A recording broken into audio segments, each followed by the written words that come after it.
Организатори на фестивала на чесъна в село Долни Раковец са местното кметство и организацията Здраве в Скилитка, която обединява 3 фамилии от селото, които са и най-големите производители на чесън не само в региона, а и в страната. Млади хора ентусиасти, които искат да разнесат славата на долнораковския чесън и извън пределите на страната. Те отглеждат и произвеждат и така наречения черен чесън, който не е отделен сорт, а технология на ферментация на белия, но с много добри вкусови и лечебни свойства. Анелия Иванова и нейното семейство са инициатори във възраждането славата на чесъна от Долни Раковец. Аз съм снаха в Долни Раковец от 36 години. Откакто съм дошла тук, винаги сме засаждали чесън, но в малки количества за вкъщи.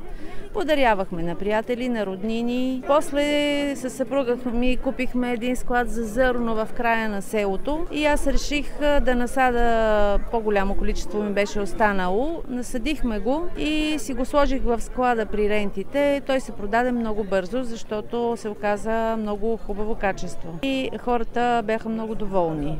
Децата ми помагаха в засаждането, в плевенето.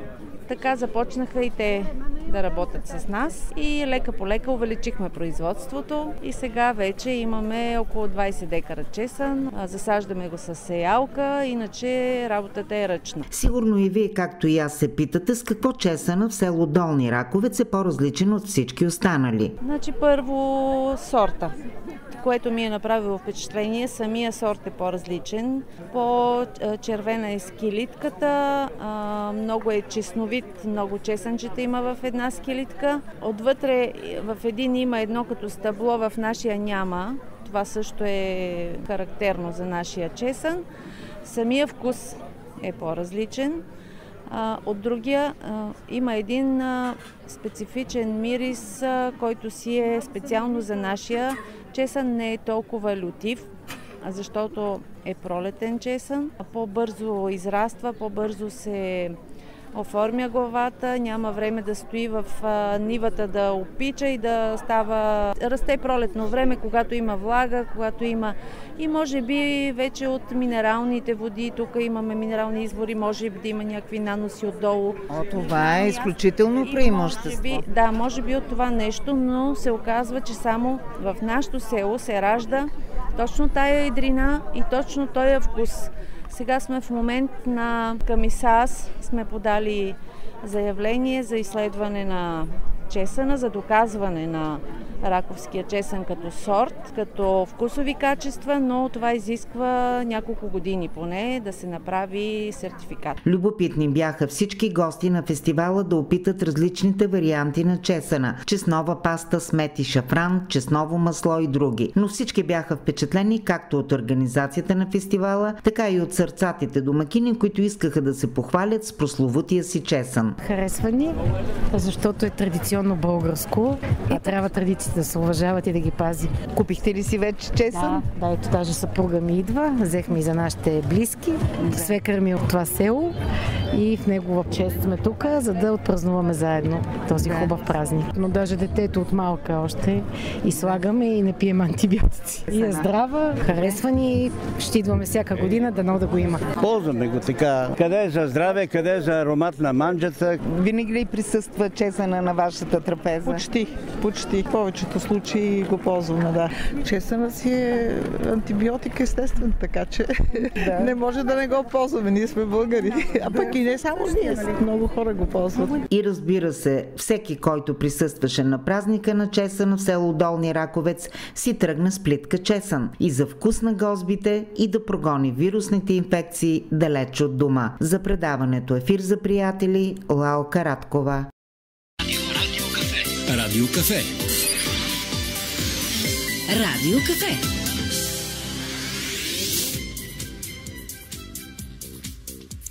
Във втория част на Радио Кафе, уважаеми слушатели, ще ни гостуват млади зеленчукопроизводители. Това са Розали Христова, Десита Кулин и Владимир Георгиев, производители на чесън и организатори на фестивала на чесъна.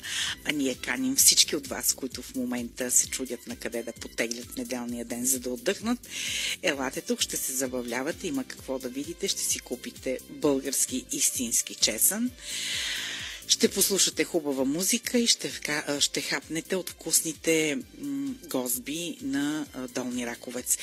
И така, Розали Христова е наш гост. Здравей, Розали. Здравейте. Нека да си поговорим за сдружението Здраве в склитка, което всъщност вие с това сдружение организирате този фестивал, нали така? Да, точно така. Каква беше идеята? Как се зароди идеята за създаването на сдружението? Идеята се зароди, тъй като ние започнахме, всяко от тези 3 семейства, започнахме да се занимаваме с производство на чесън. И в един момент осъзнахме, че сме млади хора, които можем да направим нещо, за да популяризираме този чесън, тъй като той е изключителен, с много добри вкусови качества, а за съжаление не беше толкова популярен в страната. И решихме, че трябва да се съберем като едни млади хора и да направим такава организация, която да се заеме с тази задача. За коя година се организира фестивала? За първа година е. Това е за първи път, но се надяваме да продължим всяка година. Разкажете какво могат да видят днес нашите слушатели, гостите на Долни Раковец. Днес ще имаме фолклорна програма, която ще започне в 14 часа с много изпълнители, танцори. Ще имаме игри. Например, ще имаме състезание с учени баници. Така че хората ще могат да дегустират учени баници, направени от тукашни баби. Също така, през целия ден от 10 часа отвори пазара до 18 часа ще бъде. През целия ден ще могат да се насладят на щандовете, които имаме. Разбира се, щанд с чесън. Също така продукти, направени от мед. Имаме млечни продукти, яйца, имаме много занаятчи с най-различни интересни неща, които могат да се видят. Кой прави тези венци от чесън, красиви венци от чесън? Кой ги изработва? Венците ги изработваме ние. След като се обработи чесъна, започваме да го сплитаме по подобие на както се плете коса, да кажем, но е малко по-специфично и се получават тези красиви венчета. След малко ще продължим разговора с Розали в студиото на Радио Кафе от село Долни Раковец. Останете с нас. Във втория част на Радио Кафе, уважаеми слушатели, ни гостуват млади зеленчукопроизводители от село Долни Раковец. Гостуваме на селото и на фестивала на чесъна, който се прави за първа година този път. От Сдружение Здраве в склитка и от младите хора. Наш гост е Розали Христова. Розали, как живеят младите хора тук? И защо предпочетахте Долни Раковец пред големия град? Смело мога да кажа, че живеем доста добре. Може би хората мислят, че на село не е толкова хубаво, че няма какво толкова да се прави. Мога да гарантирам, че изобщо не е така. Наистина, за да се справяш тук, трябва много труд, усърден труд, така както нашите предци са го правили. Нищо не идва наготово, но пък удовлетворението от това е огромно. Предпочетохме да живеем тук, защото тук са корените ни, тук са близките ни, винаги можем да се опрем на тях, както и те на нас.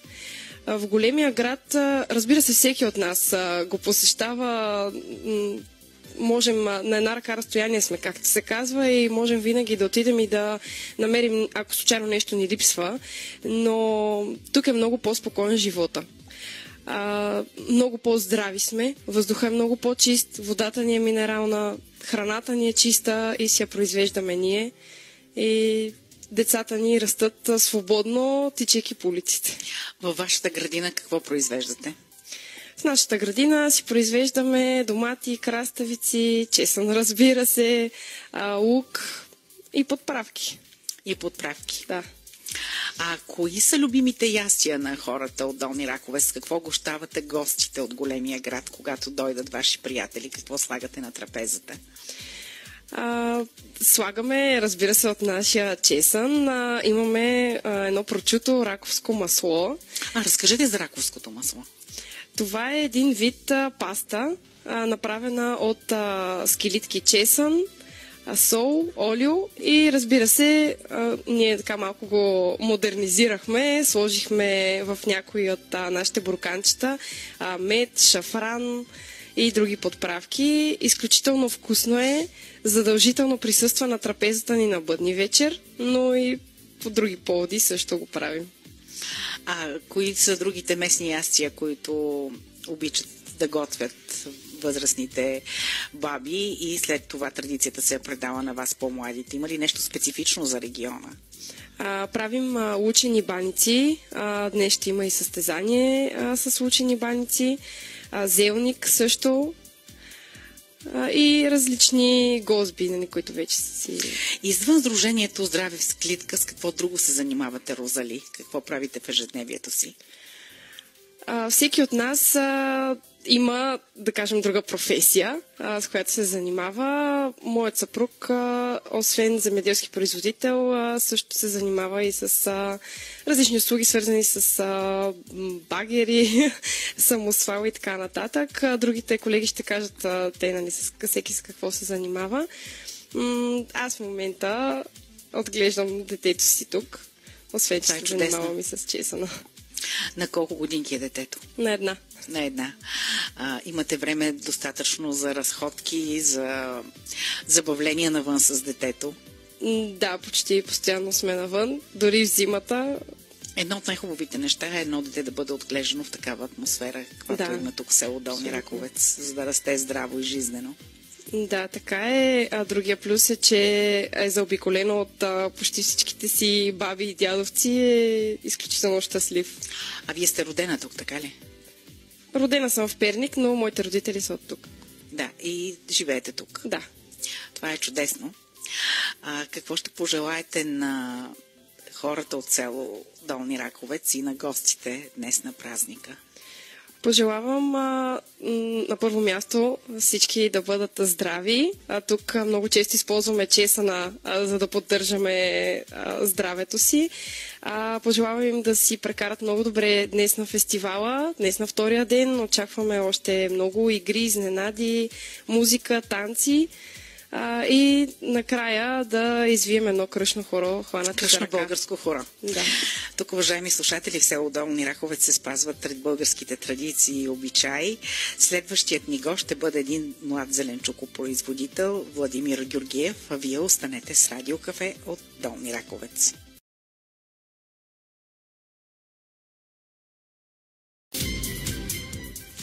Следващият гост, уважаеми слушатели, в студиото на Радио Кафе, което днес се излъчва от фестивала на чесъна в Радомирското село Долни Раковец. Това е Владимир Георгиев, млад зеленчукопроизводител. Здравейте! Здравейте от мен! Честит празник! Благодаря!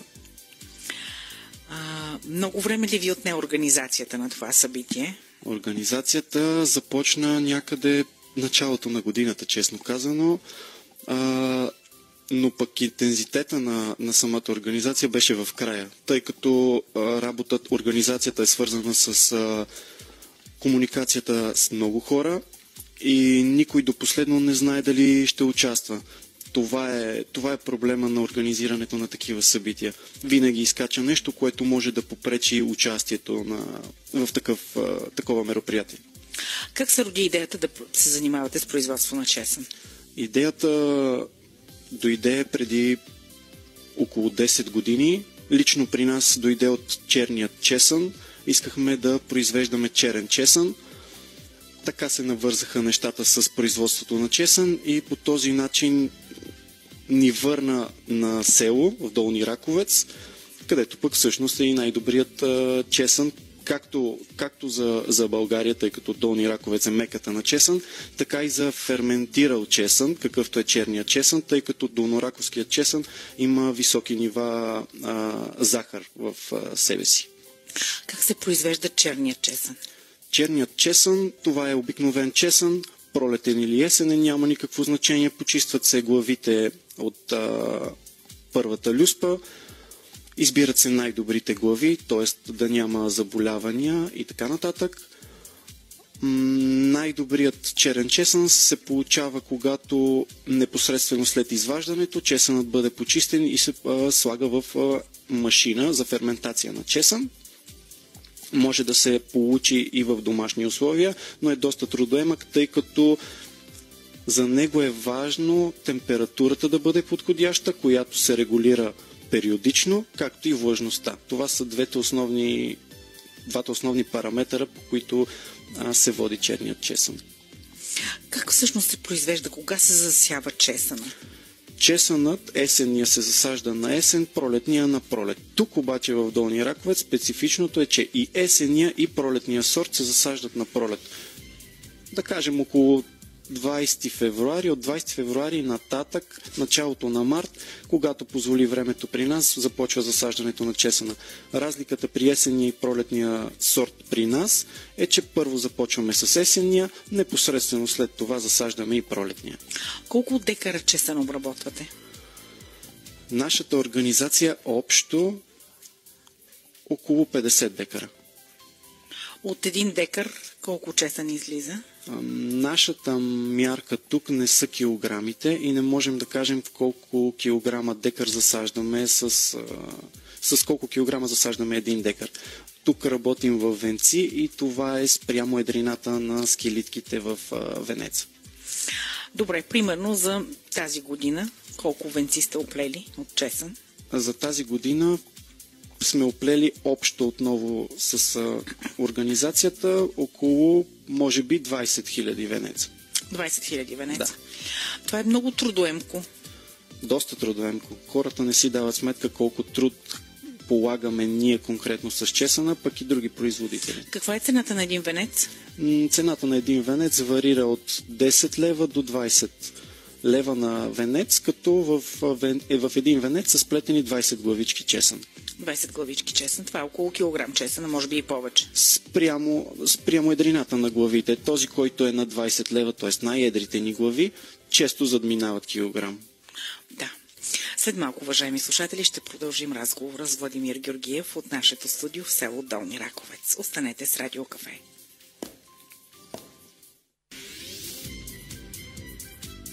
Аз за всяко едно ядене постигна. Това е научение.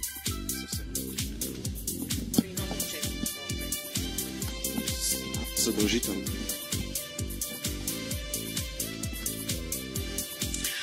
Продължаваме разговора от село Долни Раховец. Разговаряме с зеленчукопроизводителят Владимир Георгиев, който е млад човек и е отдал живота си на производството на чесън и лук тук в село Долни Раковец, където преминава и животът му. Говорихме си с него, може би сте чули част от нашия разговор, какво правим с чесън. Аз точно това споделих, че аз правя с пресния младия чесън и с джанки и туршия, която е изключително апетитна, особено за хубава българска ракия. Тук правите ли такава туршия? Да, правим такава туршия, даже задължително правим такава туршия, като наистина се използват и джанки. Може и люти чушки да се сложат вътре. Като цяло човек може да експериментира по какъвто и начин иска. Ние конкретно я правим без никакви други примеси, само единствено чесън. А какво слагате? Каква е марината, с която... Вода и оцет. Само вода и оцет. А сол? И сол. Да, а в пропорция какво? 1 към 1. Приблизително, да. Една лъжица оцет, една лъжица сол. Говоря за солта по-скоро, да, около една лъжица, а водата и оцета са 1 към 1 спрямо бурканчето, което се използва. След това варят ли се бурканите? Не. Така се оставят? Да, така се на студено, на хладно? Просто се оставят на студено, да. Да, и след това се консумира чесъна. Точно така. Колкото е само това да отбележа, че колкото е по-пресен чесъна, толкова по-кратко е времето, в което ще се получи туршията чесън. Ако, например, направим такава сега, ще му е необходимо повече време, за да стане. За да стане. Къде пласирате чесъна? Един труден въпрос.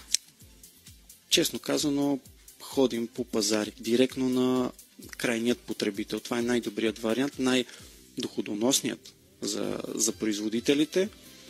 Трудно е, тъй като отнема време, трябва да си там, но пък е по-добре, тъй като имаш пряка връзка с крайният потребител и той може да разбере всеки един етап от производството на продуктът, който си закупува и да оцени реално, че всъщност той не плаща толкова, колкото си мисли.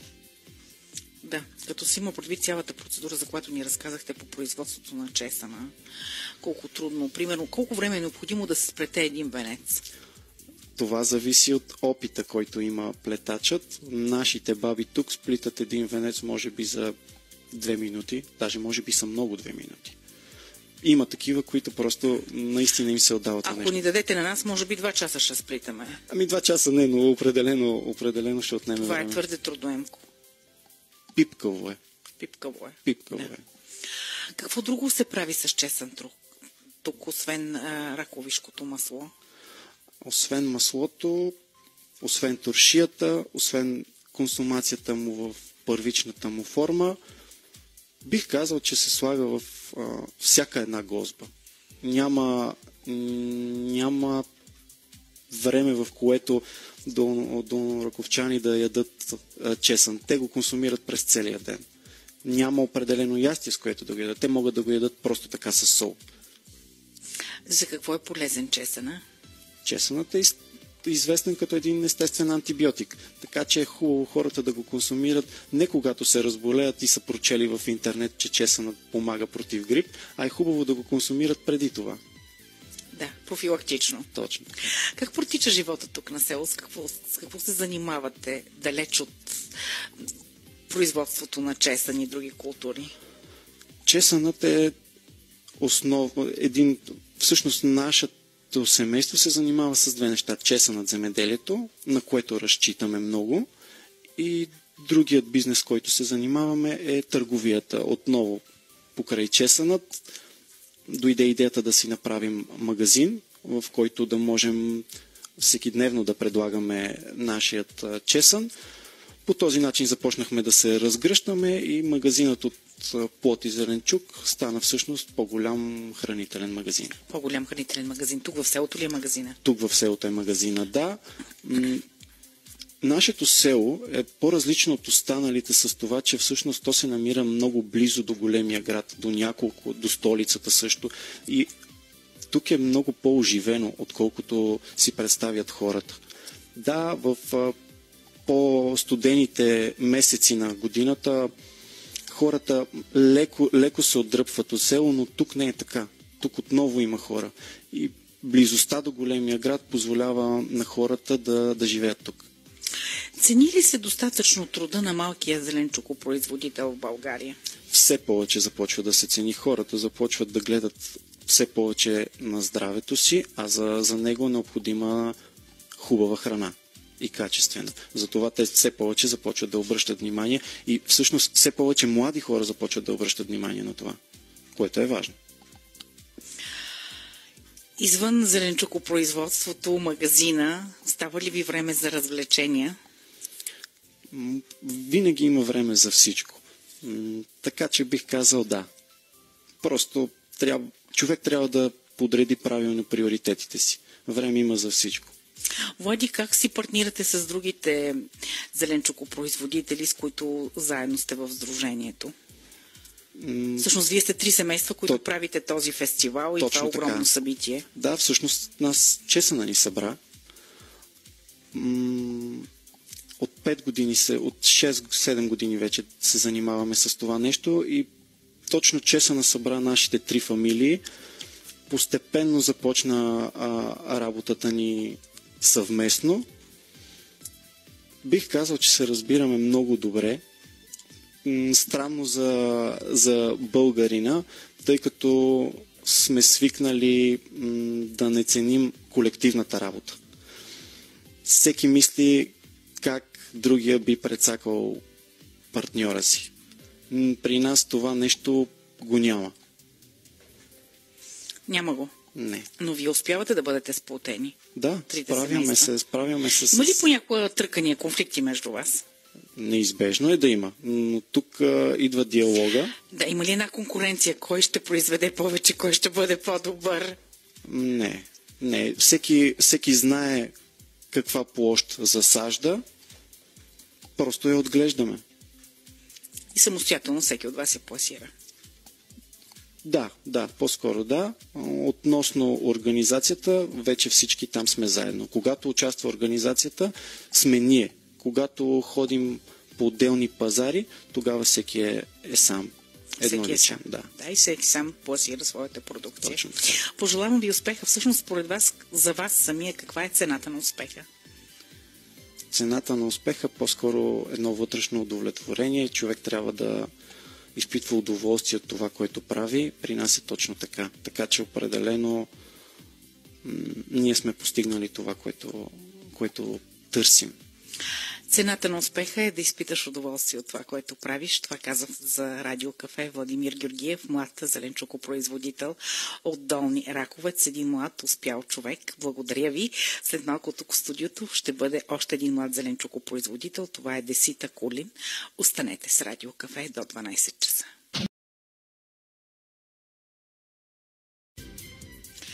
Десита Кулин е наш гост, млад зеленчукопроизводител, млад човек, майка на 2 деца от село Долни Раковец. Здравейте! Здравейте! Софиянка, до последния си косъм, последния си дъх или Софиянка, заклета Софиянка, обаче една Софиянка, която идва всичките си корни да живее в Долни Раковец. Ами не, по-скоро съпруга ми беше така. Да, извинявайте, обърках. Съпруга ви беше така. Съпруга ми, той е софиянец, много дълбоки софийски корени, но пък когато се запознахме, започна да идва с мен тук и изключително много му хареса. И след 8 месеца каза, хайде да се преместим и ние да живеем тук. Иначе аз съм родом от Радомир, там съм родена, още докато болницата съществуваше. След това майка ми и баща ми се преместиха официално да живеят в Долни Раковец и останаха тук. И до ден днешен. До ден днешен не са направили лошо. Разкажете как прекарвате ежедневието си между Чесъна и децата? Ами всъщност доста лесно се оказва да живееш на село, отглеждайки 2 деца, да правиш нещо, да съчетаваш работата с децата, защото тук те имат свободата да тичат, да играят, не са затворени вкъщи, много им е лесно, защото идват с мен на полето, помагат ми в плевене. Учат се на занаят. Точно така. Което е много важно. Те го превръщат в игри, всъщност вършим доста полезна работа. Нещо, от което бях много приятно впечатлена, тъй като самата аз имам отношение към българската носия. Изобщо към всичко българско, което трябва отново да възродим и да съхраним традициите и българщината. Всички ви вчера на празника и днес сте облечени в невероятни носи, които очевидно сами сте си купили. Да, така е. Да. Носията... Винаги ли така на празник е тук, младите хора облечени с носи? За нас лично, за нас казвам, хората от организацията, българщината е много важна. Аз изключително много държа на това да запазим българската носия във времето, защото ние се отличаваме с нея навсякъде по света. Това да имаш носия в дома си е по-скъпо дори от злато, поне за мен ние така го приемаме. Аз уча децата си на това, даже съм им купила и на тях носи, които да успеем просто да зародим и в тях това, което трябва да носи всеки българин в сърцето си. Етномотивите, шевиците, българските пафти, това е изключително българско наследство. Смятам, че е хубаво всеки българин да го прави, да облича поне, да не кажа веднъж месечно, но поне веднъж на 6 месеца ние трябва да слагаме тези носи по един или друг повод.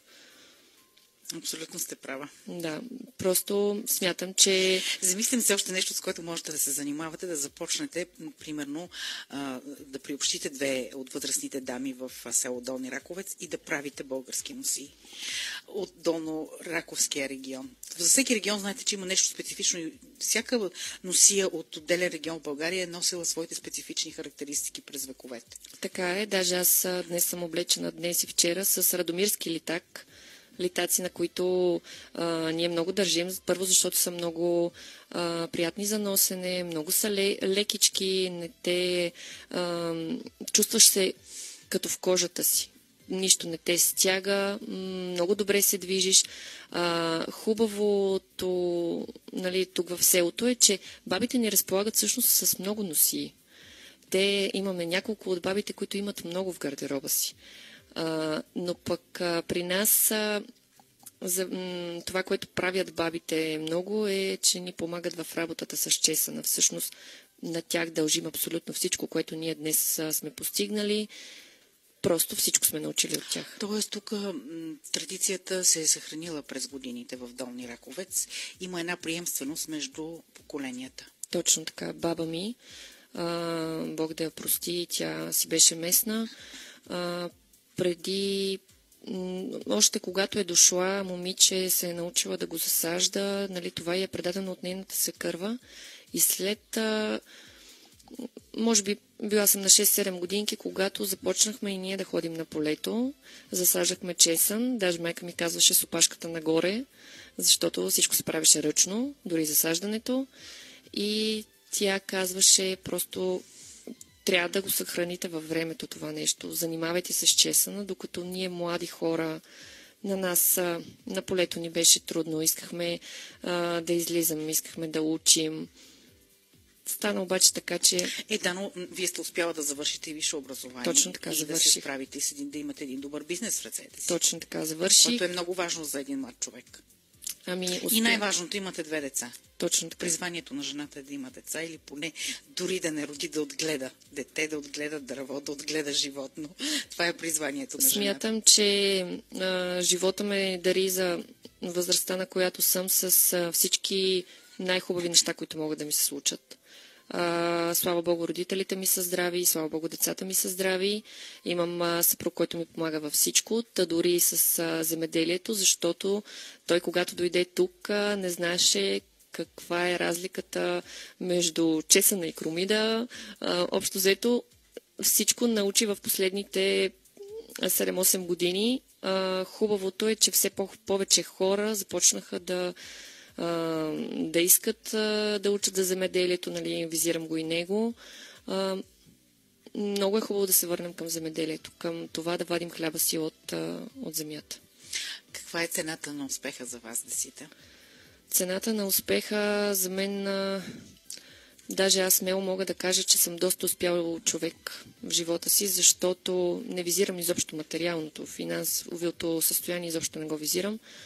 Аз съм успяла да създам за 31 години толкова много любов около себе си, толкова много разбирателство. Успях да сплотя семейството си, ние сме една голяма фамилия, общуваме си тук в нашия край, е много популярно да общуваш с роднините си, да не се загубим във времето. Смятам, че съм успяла с хората, които имам до себе си. Пожелавам ви още повече успех и късмет.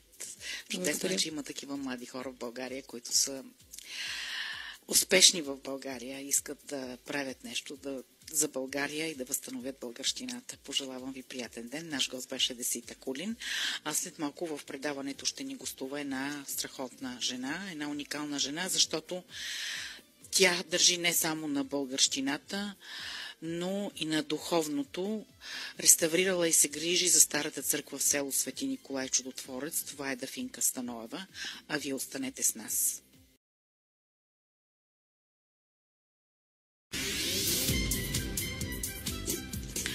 Гостуваме на село Долни Раховец, на фестивала на чесъна сме. Едно изключително интересно събитие с много гости и изпълнители. Първият ни гост е госпожа Йорданка Атанасова, която е кмет на село Долни Раковец. Добро утро, госпожо Атанасова. Добро утро. Как сте в неделния ден? Благодаря. Малко натоварена, развълнувана. Малко натоварена, малко уморена. Да, и малко уморена след вчерашния празник, но продължаваме с нови сили. Честит празник. Днес празника продължава, да кажем, на нашите слушатели и тези, които в момента се събуждат и ни слушат и се чудят на къде да се отпътят. Топ пътят е на 45 км от София, близо до Радомир, село Долни Раковец. Тук ще видите уникални неща. Какво ли не е, но всичко е приготвено с много вкус. Ще видите и страхотни венци от чесъна. Малко по-късно ще поговорим как се произвежда чесъна и за раковишкото масло от чесън. Как ще поздравите гостите и жителите на село Раковец по повод празника? Преди всичко с вълнение, но аз първо искам да ви благодаря за вниманието, за уважението, че уважихте нашия празник и добре сте дошли в нашото китно село. Ние винаги с удоволствие идваме във вашето китно село. Благодаря за което, благодаря за това внимание още веднъж. Ами, как да ви кажа, вълнението наистина е много голямо, защото за първи път се прави този фестивал. Правен е някъде в годините върнато назад, където аз лично много усилия положих да разбера в каква форма се е бил развил преди години и доста възрастните хора не можеха нищо да си спомнят. Така че не мога да бъда точна, не мога да кажа как е представлявало преди време, като фестивал ли е било, сбор ли е някакъв бил. Нямам някаква представа. Но чудесно е, че млади хора от Сдружение Здраве в Склитка организират този фестивал, които само след минути ще бъдат наши гости тук в студиото. Точно така. Те са прекрасни хора и мога само хубави неща да кажа за тях. Идеята, дълъг е периода на тази идея. Не искам да уточнявам как. Тръгна съвсем случайно. Стана с един културен календар на община Радомир, даже можете да го видите отзад, месец септември, определен на село Долни Раковец, и точно картините, които са вложени в този календар, са с килитките чесън и с венците чесън. Фестивала е техен замисъл най-вече, организацията е тяхна, със съдействие мое, помощ много голяма от моя страна, с което не афиширам, но искам да кажа, че така трябва да се работи.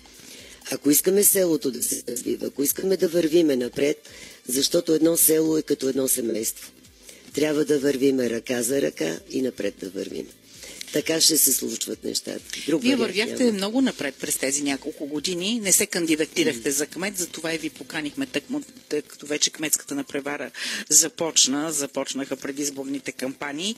Но вие не сте кандидат за кмет. Аз лично се очудвам. Защо? Защото един добър кмет като вас да загуби селото би било чудовищно според мен. Но вие така сте преценила. Това няма да обсъждаме. Какво се случи през изминалите няколко години? Не искам реклама да си правя, но се случиха доста. Не си правите реклама, защото вие не сте кандидат за кмет. Да, точно така. Но все пак да се обърна назад и мога да говоря. Идеи имах много, нямах подкрепа. Нямах подкрепа и това е нещото, което ме накара да не се кандидатирам. Без подкрепа не се работи. За много неща ги правя. Не афиширам наистина с това. Направихме детска площадка, училището възродихме, за което искам да акцентирам, ако повече може. Ще поговорим за училището. Добре. Така, какво искам още да кажа? Почиствахме доста, усилия положихме почистването на селото. Аз мога да кажа, че 20-та година, когато дойдех тук, 56 камиона буклук беше изкарано от селото. Това е нещо много по-късно и е много за мен. Дори се срамувам от това, че толкова много буклук сме изкарали. Детската площадка също е на ниво. Имах идея да я продължа като парк да я направя. Не успях да спечеля едно инвестиционно намерение за 15 000, които щяха да са ни достатъчни. Фонтани искахме да направим, едни алеи с дървета. Не стана, за съжаление не стана. След малко ще поговорим за реставрацията на училището и историята на Долни Раховец, и непременно за лековитите минерални извори. Останете с Радио Кафе от китното село Долни Раховец. Гостуваме на село Долни Раковец на фестивала на Чесъна. Едно страхотно събитие само на 45 км от София в община Радомир. Първият ни гост е госпожа Йорданка Атанасова, кметски наместник на Долни Раковец. Госпожо Атанасова, докъде стигна реставрацията на селското училище? Все още сме в процес на почистване. Предстои трети транш на почистване и съответно временен покрив да се сложи, за да не може дъждовете следващи и снеговете, това, което е направено, да бъде пак опустошено. Работи се, усилено се работи. Има ли хора, които ви помагат тази мисия, защото това е мисия да възстановиш едно старо училище, което е занемарено с годините? Аз преди всичко искам да изкажа моето удовлетворение от това, че успяхме да осъществиме това инвестиционно намерение. За да се случи за тази сграда нещо хубаво и не само за сградата, а за това, че за селото се прави нещо. Тази придобивка ще бъде за селото. Това училище е затворено някъде 80-те години. Миналата година лоши неща се случиха, беше запалено училището и изгоря. Втория етаж и покрива от училището бяха опустошени от пожара. След това едно момче, което 20 години живее и работи в Германия, подаде инвестиционно намерение с намерението да го превърне в институт по екологично строителство. Не първия в държавата, а първия на Балканите. Подкрепата от моя страна също беше голяма, защото той беше в Германия. С каквото можах, помогнах. Успяхме в крайна сметка. От юни месец се започна да се работи. Голям мащаб придоби тази популярност на това училище. Помагаха ни хора от Турция, от Египет, от Румъния, от цялата държава имаше хора. Голямо беше приноса от негова страна също и от хората, които помогнаха. Доста се направи, втори транш се направи юли месец. Сега пак на края на месеца ще се работи, така че аз се радвам за това. Вече вода има в училището, пуснахме и водата. Това е чудесно. Чудесно. Значи след време тук ще кипи живот в тази сграда. Надяваме се наистина. Да. Нека да поговорим за лековитите и прочути минерални извори. Тук във всеки дом тече минерална вода. Нали така? Именно, точно така. Едно благословено село, благословено място, райско кърче. Но само до тук. В къщите имаме само вода, нищо друго не е направено с тази вода. За съжаление. За съжаление, наистина. Преди години са искали да направят нещо, не е осъществено. Една от моите идеи беше и това, но не успях и с това. Какво лекува тази вода? Слушала съм за нерви, за ревматизъм, не зная, не мога повече да кажа. За нерви, за ревматизъм, най-често срещаните заболявания сред българите това днес. съм слушала, да. Да. Какви са местните традиции и обичаи? Имате празник на селото, празнувате на Голяма Богородица, знам, правите курбан. Да, курбан не правиме тогава, курбан правиме на Спасов ден. На Голяма Богородица в старинния храм, в който след това ще говори жената, която поддържа храма, донасяме точно на 15 август, донасяме иконата на Света Богородица, която се съхраняваше до тази година в музея в Перник. От тази година имаме реплика на иконата, която винаги стои в черквата. Това наистина е чудесно. Чудесно е. Също се радвам. Тук винаги ни посрещате с домашно приготвена баница, фуники, кифлички. И сега има много неща. Кажете рецептата за това, което вие бяхте направила, с което ни посрещнахте вчера. Самата рецепта ли да ви кажа? Ами да. Преди всичко желание. Преди всичко желание, но и продукти, които са от, примерно, яйца от щастлива кокошка, нали така? Да, от селото. Определено от селото. Всичко е с домашни продукти. Точно така. Днес какво предстои в програмата? Днес пак имаме изпълнение, имаме състезания за приготвени домашни баници с праслук. Само с праслук? Само с праслук, също и зелник ще имаме. Имаме пити, нека да бъде изненада. Какви са, за тези, които ще дойдат днес на празника, и ние каним всички наши слушатели, които са свободни и които искат да се разходят някъде близо до София, да дойдат на фестивала на Чесъна. Какви изненади ще има? Да. Ще има изненади, като изпълнение ще има голями изненади. Също и посрещането. Да, това е чудесно. Да, също чесън могат да си купат. Чесън могат да си купат. Най-вече. Вие използвате ли в дома си чесън? Разбира се. Какво може да се направи с чесъна, освен да се хапва като продукт и да се слага в гозби и ястия? Да, може. Разядки се правят с чесън. Аз и миналия път мисля, че говорихме, аз лично правя една разядка на чопара чесън с магданоз, олио, оцет и сол, което става много вкусно. И на филия можеш да си го мажеш. Чесън има изключително лековити качества. Казват, че подмладява. Дано е така. Ще започнем да ядем повече. На вас ви личи, че ядете много чесън. Ако не. Да. Или поне не прекаляваме. Да. След малко, уважаеми слушатели, ще продължим разговора с госпожа Йорданка Атанасова от село Долни Ракове. Ще си поговорим за местната кухня и другите обичаи, какво друго се отглежда и как живеят хората тук. Останете с Радио Кафе от Долни Раковец. Продължаваме разговора с първият ни гост, госпожа Йорданка Атанасова, кметски наместник на село Долни Раковец. Гостуваме на фестивала на Чесъна, само на 45 км от София, уважаеми слушатели. Как живеят хората тук, в селото, и как успявате да задържите младите хора? Надявам се добре да живеят. Хубаво, селото ни се развива и продължава да се развива. Имаме магазини, имаме минерална вода, както вече казах, имаме изобилие на чесън лук, което допринася за дългия живот. Вие самата го казахте. Така че това също допринася. Добре живеят. Мога да кажа, че са сплотени хората. Имаме заведения, където се излиза. Осъществяваме екскурзии.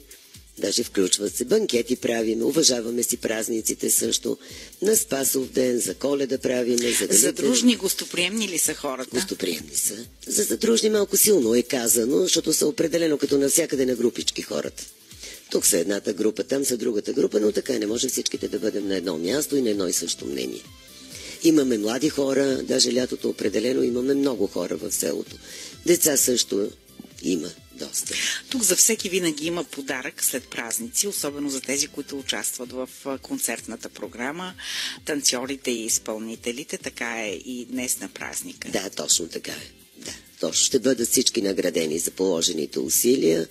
И изпълнителите, и тези, които танцуват, и организаторите, и тези, които... Аз имам изненада, между другото, за организаторите. Не съм им я казала, защото те вчера ме изненадаха с откриването. Според мен точно така трябваше да бъде. Аз на този етап, тази длъжност, която изпълнявам, трябваше да открия фестивала, но нямах нагласата. Първо, не бях от тях осведомена. Благодаря им за което, че ме уважиха, но и аз ще ги сюрпризирам днес. Това е чудесно. Да се върнем към чесъна. Вчера получихте така едно сериозно приветствие от един възрастен господин. Да. Те са двама в нашото село, които са на 93 години. Този човек е уникален, между другото. Вчера ме преследваше почти през цялия ден, за да ми даде едно лище. Ако ми позволите, ще го прочета. Разбира се. Хайде на хубавия чесън, от Долни Раковец донесен. Болести лекува на мъжете и жените. Сили дава, яще чесън. Бавно да стареете, дълго да живеете. Дай Боже, съставил го 93 годишният дядо Стоянчо Тонков Тъчо. Браво, чудесно. Те така го знаят в селото Тъчо. Даже името си е сбъркал малко. Чудесен, благодаря му. 93 години, колко добре го е написал, колко красиво го е изписал. Да, и красиво го е написал. Кои са забележителностите в региона, които могат да посетят нашите слушатели? Най-вече сме известни с лука, но това е и тематиката на днешния ден. Аз едно нещо искам да кажа, което в момента се сещам, че всяко едно населено място има свое минало. А за нашето село, когато стане дума, всеки казва, долнораковското масло. Така че най-вече с това сме известни и с термалната вода, която имаме. А друго в околностите какво могат да видят? Старинен храм имаме в селото, нека да не го пренебрегваме и него. Имаме производители на цветя тук, разсадници имаме, които също могат да бъдат посетени. Стариния храм ще бъде отворен. Видяхме табела, пише мантра по пътя за Да, тя е в Стефаново. Тя е на изхода от Стефаново, да. Действаща е мантрата. Колко са жителите в момента на Долни Раковец? 191 са вече по постоянна регистрация тук и около 200 имаме по настоящ адрес. По настоящ адрес? Да. А има и такива, които живеят от години тук, но нямат никаква регистрация, за съжаление. Така и с една покана към нашите слушатели, да ви помоля да ги поканите днес на празник. Да заповяда, добре са дошли тук. Има какво да видят, има какво да си купят. Да, очаква ви гостоприемните хора от село Долни Раховец и страхотната, изключително чаровна и усмихната кметица госпожа Йорданка Атанасова, която ще ви посрещне с усмивка, с домашно приготвена баница и други вкусотики, които самата тя е направила за празника. Така че заповядайте в село Долни Раховец днес в неделя на 1 октомври, новият месец с нов късмет на фестивала на чесъна. Останете с Радио Кафе. В следващия час ще ни гостуват млади зеленчукопроизводители, които са организатори на днешният празник.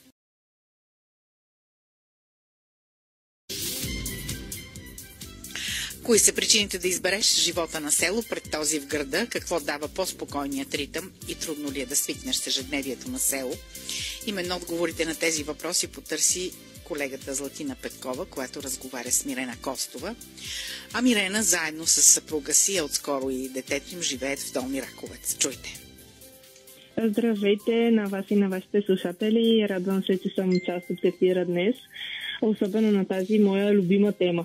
Преди няколко години се премествате в Долни Раковец. Какво ви привлече в това населено място?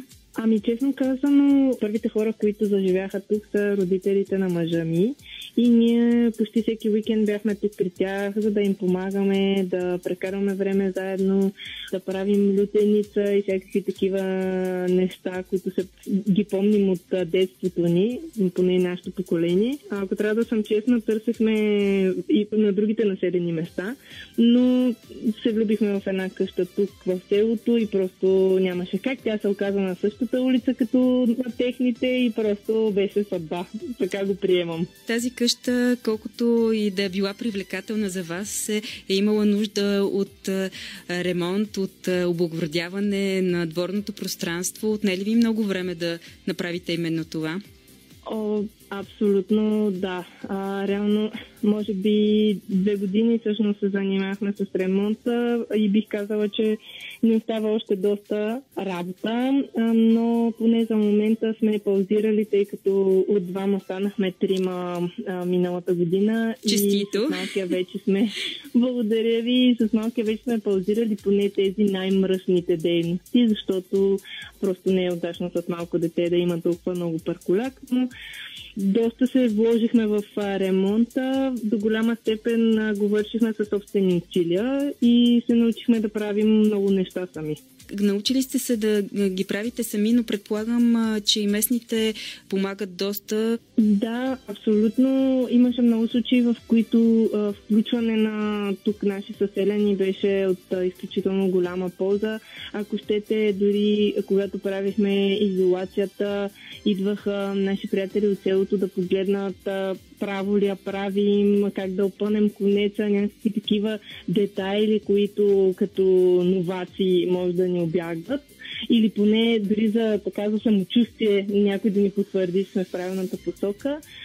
От гледна точка на всякакви дребни неща в ежедневието, около нас имаме прекрасни съседи, които бих казала, че направо са ни приели като внуци и част от техните семейства.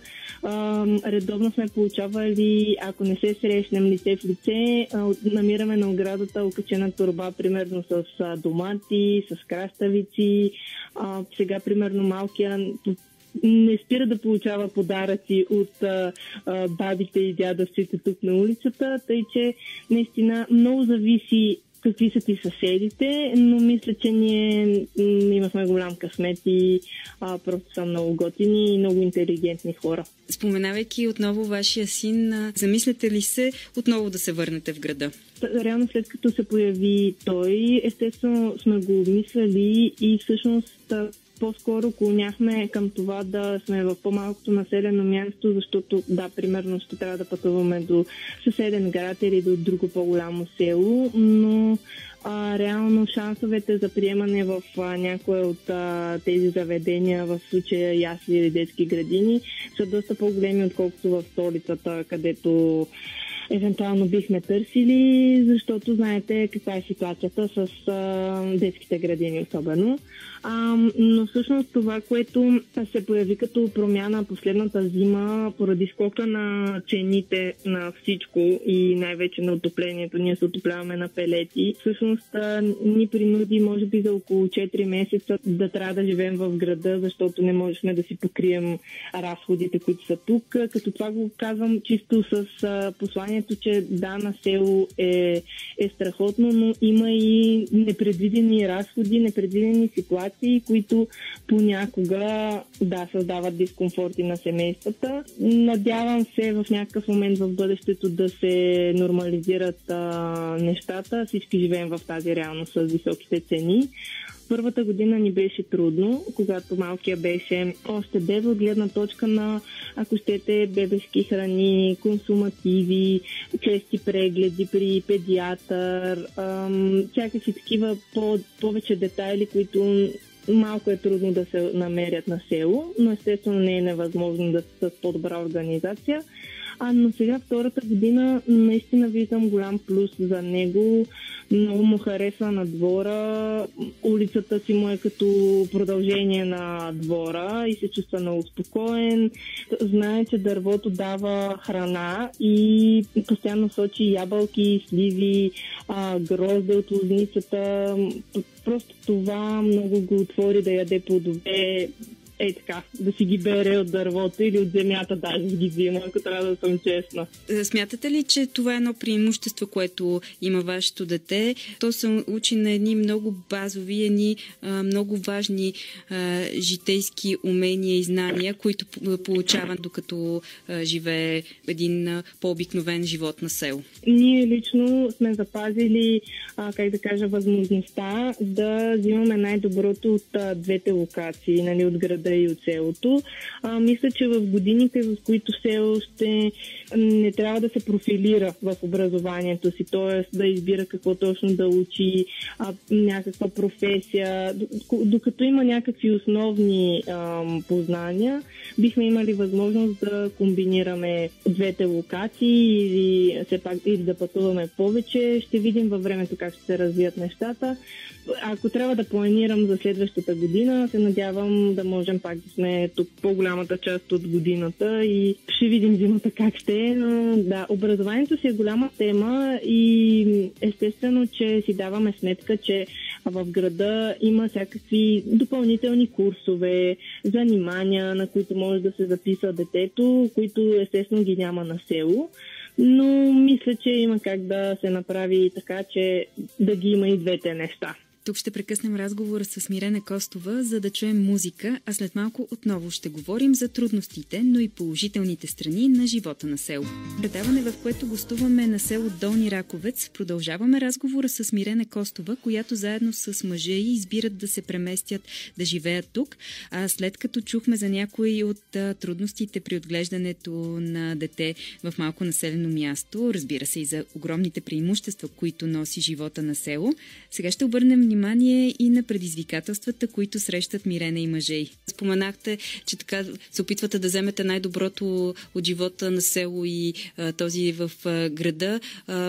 Сега, предвид това, че вие може би сте в майчинство и не работите, не трябва да пътувате, вашия съпруг го прави, той има ли затруднение за това да стигне достатъчно на време на работа? Как въобще се случва това? Как пътувате? Към момента и двамата сме си в къщи, тъй като той работи дистанционно. Реално пандемията при нас изигра тази роля да ни даде възможност да останем повече време на село, защото тогава и аз и той преминахме дистанционно, още преди да изляза в майчинство. Или бяхме хибридно, бих казала, т.е. пътувахме от време на време. Реално, когато трябва да ходим в офисите, трябва да пътуваме до София. Повече време отнема. По-скоро бих казала, че всъщност натоварва самия път, иначе като време може би е сходно за това да се прекоси града от един квартал до друг. Но честно казано, към момента нямаме такива затруднения. Пътуваме често, естествено, но няма така точен час, който наистина да ни интересира. Когато вече се върна, ни изтече майчинството, ще видим по какъв начин ще можем да направим организацията.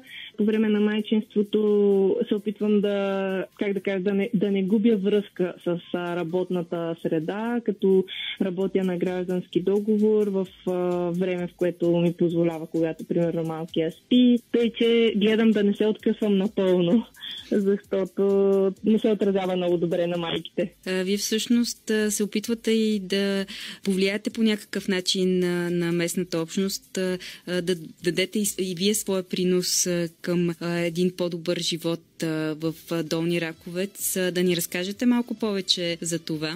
Бяхме доста активни преди да ни завладее родителството, но това, което успяхме да направим за краткото време, докато бяхме тук, бяха неща като със собствени усилия, примерно да запълним някоя дупка, естествено с позволението на кметския наместник. За всички слушатели не е законно да се прави без одобрението на общината. Тъй, че също примерно боядисахме мост, легнал полицай. Най-големият проект беше, той беше най-дългосрочен, че кандидатствах за финансиране към компанията, в която работех тогава, преди да изляза по майчинство, и всъщност направихме беседка в центъра на селото при детската площадка, която имаше за цел да може да събира децата. Исках да бъде и като място за открити уроци, място, където да се представят примерно куклен театър за деца, някакви лекции на тема опазване на околната среда, животни, растения и така нататък. Естествено, финансирането не ни стигна, защото се дигнаха цените, но мисля, че поне първата стъпка е направена и за в бъдеще би могла да се доразвие. Пожелавам ви го и се надявам, че няма изпитанията и всички трудности, които ви предстоят в бъдеще, да бъдат отказа ви от това да живеете на село, защото живота там е по-различен, със сигурност на моменти по-труден, но определено по-добър в други отношения от този в града. Много е различен.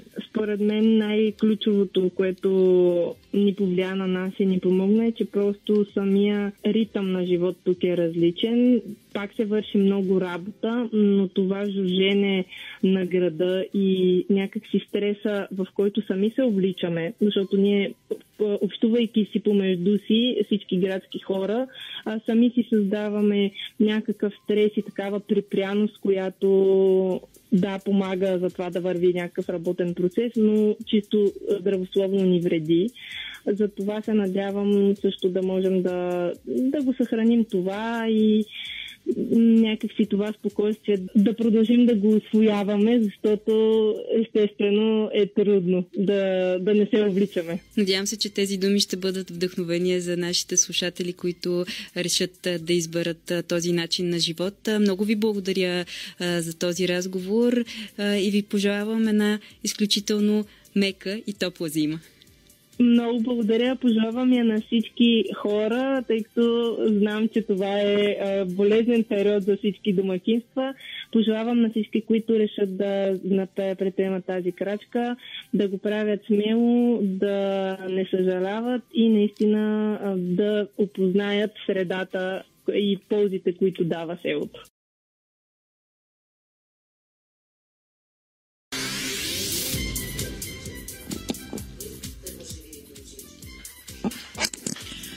В студиото вече е следващият ни гост. Както ви обещах преди малко, уважаеми слушатели, ще договорим и малко за духовното. Наш гост е Дафинка Станоева, жената, която е реставрирала и се грижи за старата църква в селото Свети Николай Чудотворец.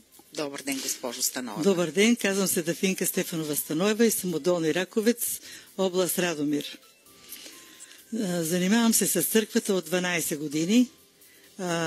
Тя е построена между 15 и 16 век, не се знае точно кога е построена. Да.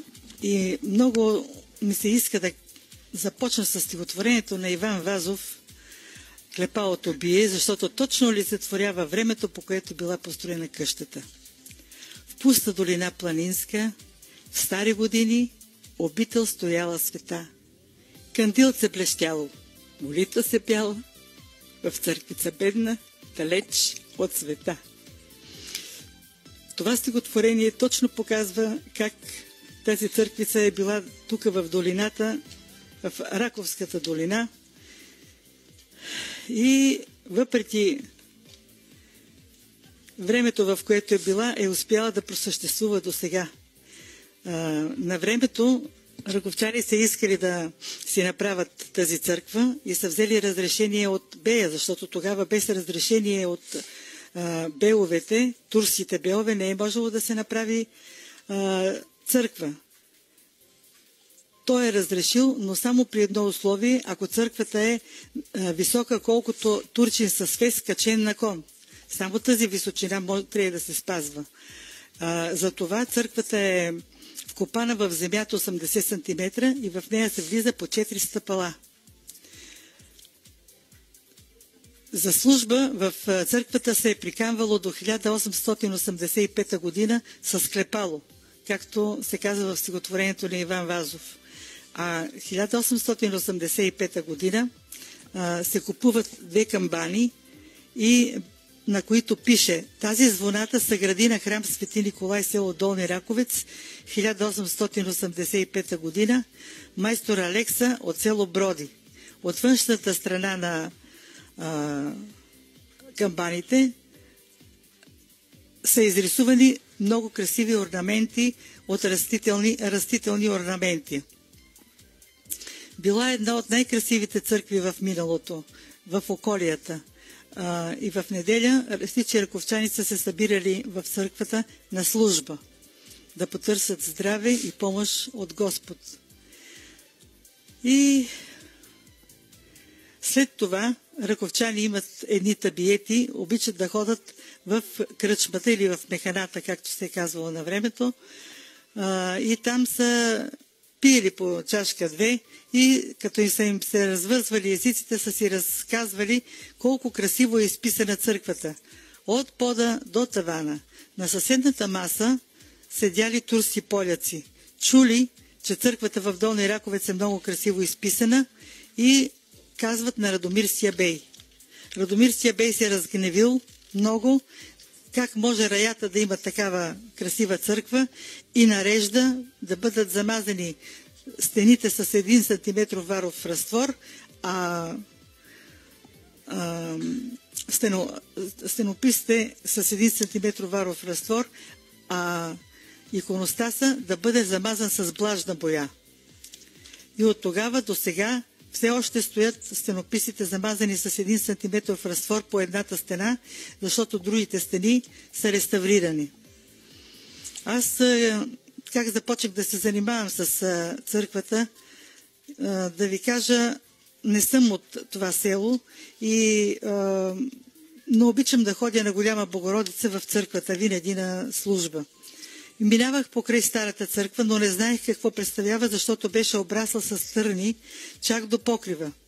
И една година излизам от новата църква, вече бех на служба, минавам покрай тази сграда, защото за мене беше сграда, нищо повече, и виждам, че не е обрасла така, както беше обрасла. Почистен е двора и вратата отворена. И просто от любопитство реших да видя какво има вътре. Надникнах и видях, че това не е обикновена сграда, а е църква. Но в тази църква нямаше нищо, абсолютно никакви икони нямаше. Стените замазани, прашно, мръсно. Това ли ви накара да се занимавате с реставрацията на църквата? Това ме накара да започна да се интересувам от тази сграда и от тази църква. И поисках, ако може да ме включат и в църковното настоятелство на църквата. Тя беше църковното настоятелство едно за двете църкви. И включиме един човек познат, Ананиев се казва, и започнах да посещавам църковното настоятелство. И разбрах, че хора от селото са покрили църквата с техни средства. Теремиди, стари теремиди, но с техни средства е направен покрива, за което дълбоко им благодаря, защото това е съхранило църквата отвътре. Иначе имаше много течове по стените. И започнах да се занимавам, разбрах, че 1971 година тази църква е обявена за архитектурен паметник на културата от местно значение. Това ме накара да си мисля, че не може да се забие един пирон без папка документи. В това е археологически паметник на културата. А тук хората, които бяха направили покрива, и други хора искаха със съвсем добри намерения, разбира се, да направят ремонт на църквата, да измажат стените, да сменят покрива, тавана, да сменят, т.е. с дъски тавана. И аз тогава се намесих и се срещнах с цялото църковно настоятелство, се срещнахме с художник-реставратора Стефан Илиев Стефанов, който ни беше препоръчен от патриаршията. Срещнахме се, той дойде човека, показа ни какво е правил като художник-реставратор и ни обясни, че ще ни направи проекта без пари, и в който ще ни бъде обяснено за колко ще струва всеки детайл, какви материали ще бъдат необходими за него и колко ще време отнеме направата на тая реставрация. Така, с художник-реставратора започнахме, не започнахме по-точно, а с художник-реставратора още, защото нямахме пари. Тогава реших да направя сдружение с нестопанска цел Свети Николай.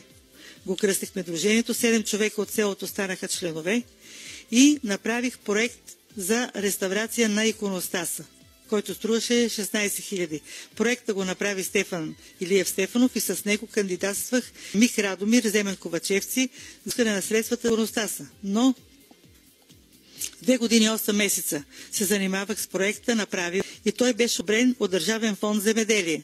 Трябваше да подпиша Държавен фонд земеделие, но получих писмо в последния момент от Държавен фонд земеделие, че те няма да ни дадат пари, ние да си направим реставрацията с наши средства, те ще минат след това да видят дали е правилно направена реставрацията и тогава ще ни отпуснат тези средства. А ние трябваше да си намериме сами тези пари.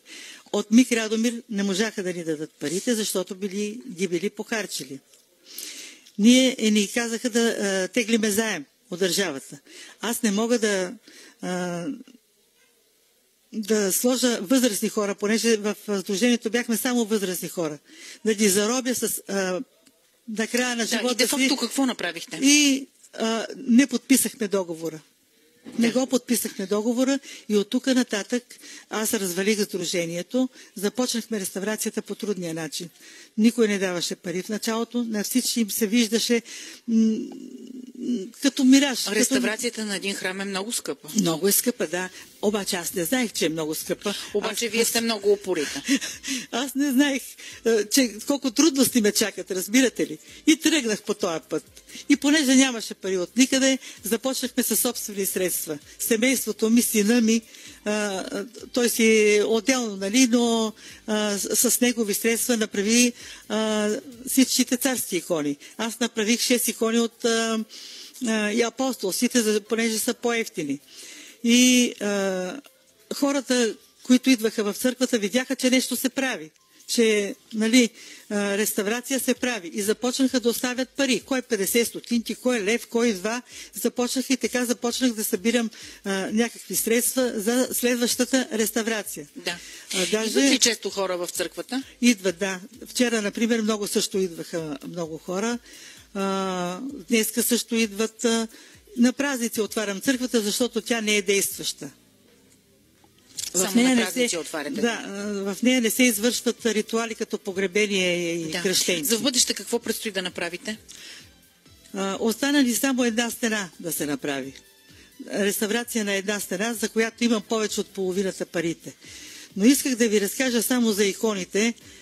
Нека да чуем първо една песен от студиото в Националното радио и ще продължим разговора с Дафинка Станоева, която сама е реставрирала и се грижи за църквата, за чудната църква Свети Николай Чудотворец в Радомирското село Долни Раковец. Останете с нас. Като от стихотворението на Вазов, което преди малко чухме в изпълнение на Дафинка Станоева, жената, която се грижи, която е възстановила, реставрирала старата църква Свети Николай Чудотворец, е сякаш средновековната църква в центъра на Радомирското село Долни Раковец. Нека да поговорим малко и за иконите. Църквата е била богата с много икони и с много богослужебни книги. Но през 1946 година, по комунистическо време, учениците, които са в съседство на църквата, училището в съседство с църквата, са отведени в църквата и на всеко детенце, 3-4 клас, им е дадена по една икона и в колонка по 2 са изпратени в новата църква. Всички икони и богослужебни книги са отнесени в новата църква. От тук нататък им се губят дирите. Къде са ти икони, не се знае.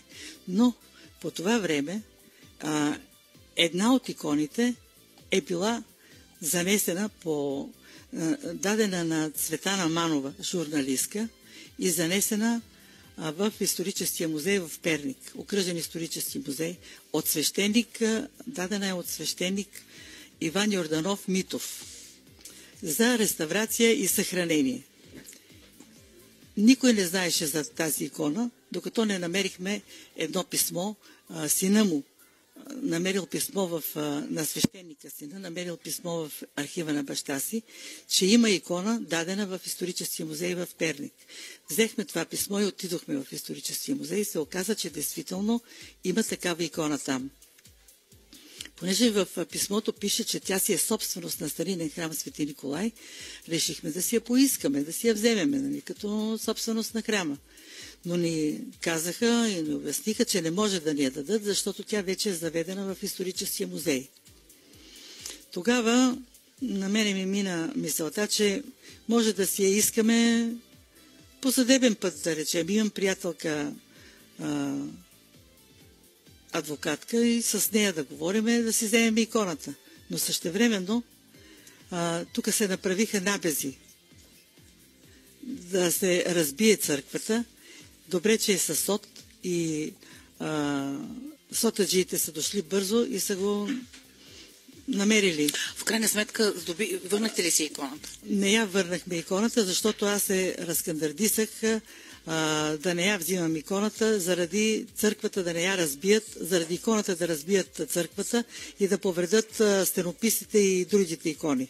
И църквата, това иконата си остана в историческия музей, а ние с техно разрешение направихме реплика на иконата, която си остава в църквата. Но тази икона, която е оригиналната, я взимаме всека година на 15, на 14. На Голяма Богородица. Да, на 14 я взема, на 15 я излагаме. Много хора идват на Богородица тук. Между 300 и 500 човека. Да. Редат се на опашка. Добре, кое ви дава толкова сила и енергия да правите това нещо за църквата? Ами просто искам да стане. Искам да стане, да заблести църквата. Вие го правите абсолютно безвъзмездно. Да. И в крайна сметка възстановявате духовността в едно малко село. Така ми е било писано явно. Ще поканите ли нашите слушатели да дойдат да видят църквата? Разбира се. Който желае, може да дойде. Отварям църквата само на големите празници, но всеки човек, който желае да влезе в църквата и през седмицата, и в ден, в който не е отворена църквата, може да ме потърси, като дойде в селото, да пита къде живея и да дойде да ми каже... Къде живее Дафинка Станоева? Да, Дафинка Станоева къде живее. В мене е ключа, отиваме заедно в църквата, ще му дам ключа, той да отключи църквата, защото да му се отключи късмета. Да. Това е хубаво да му се отключи късмета. Благодаря ви и ние ще дойдем след края на предаването да видим църквата. И вие. Госпожо Станова, благодаря ви за този разговор. Много ни развълнувахте. А вие останете с нас. След малко ще разберете кои са причините да избереш живота на село пред този в града. Един разговор на Златина Петкова с Мирена Костова. Останете с Радио Кафе до 12 часа.